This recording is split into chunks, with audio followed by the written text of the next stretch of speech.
السلام علیکم دوستوں، امید کرتا ہوں کہ سب خیریت سے ہوں گے۔ آج ہم حدیث پڑھ رہے ہیں، آپ غور فرمائیں۔ اعوذ باللہ من الشیطان الرجیم، بسم اللہ الرحمن الرحیم۔ اتبان بن مالک انصاری رضی اللہ عنہ رسول اللہ صلی اللہ علیہ وآلہ وسلم کے صحابی اور غزوہ بدر کے حاضر ہونے والوں میں سے تھے۔ وہ نبی کریم صلی اللہ علیہ وسلم کی خدمت میں حاضر ہوئے اور کہا، رسول اللہ، میری بینائی میں کچھ فرق آ گیا ہے اور میں اپنی قوم کے لوگوں کو نماز پڑھایا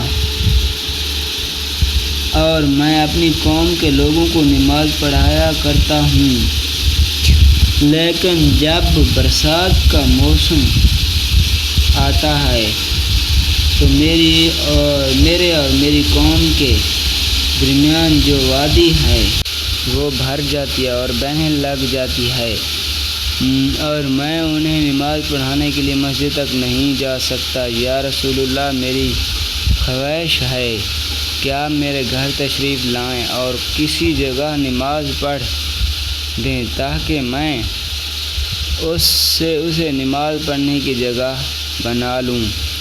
راوی نے کہا کہ رسول اللہ صلی اللہ علیہ وآلہ وسلم نے اتبان سے فرمایا، انشاءاللہ میں تمہاری اس خواہش کو پورا کروں گا۔ اتبان نے کہا کہ دوسرے دن رسول اللہ صلی اللہ علیہ وآلہ وسلم اور ابوبکر صدیق رضی اللہ عنہ جب دن چڑھا تو دونوں تشریف لے آئے اور رسول اللہ صلی اللہ علیہ وسلم نے اندر آنے کی اجازت چاہی۔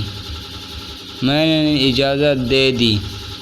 جب آپ گھر میں تشریف لائے تو بیٹھے بھی نہیں اور پوچھا کہ تم اپنے گھر کے کس حصے میں مجھ سے نماز پڑھانے کی خواہش رکھتے ہو؟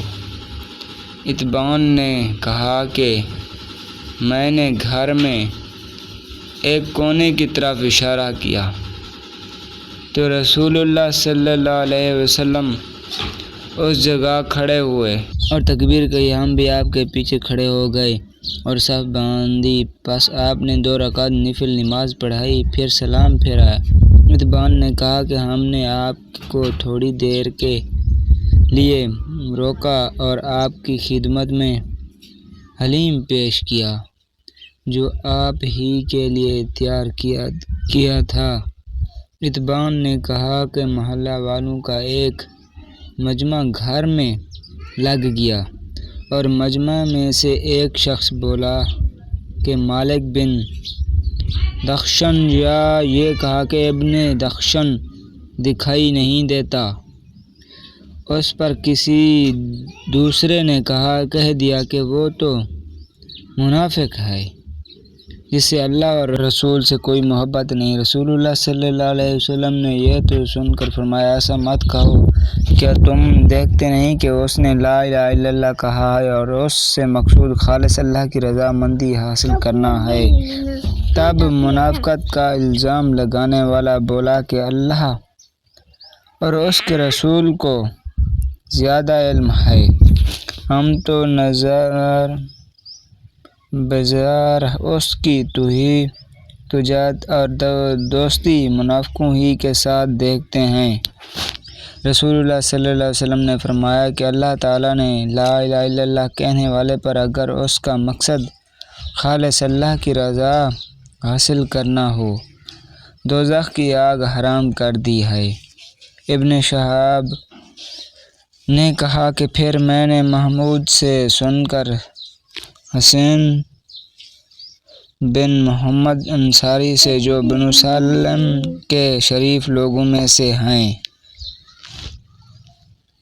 اس حدیث کے متعلق پوچھا تو انہوں نے اس کی تصدیق کی اور کہا کہ محمود سچا ہے۔ پیارے دوستو، مزید اس طرح کی ویڈیو دیکھنے کے لیے ہمارے چینل کو سبسکرائب کریں۔ شکریہ۔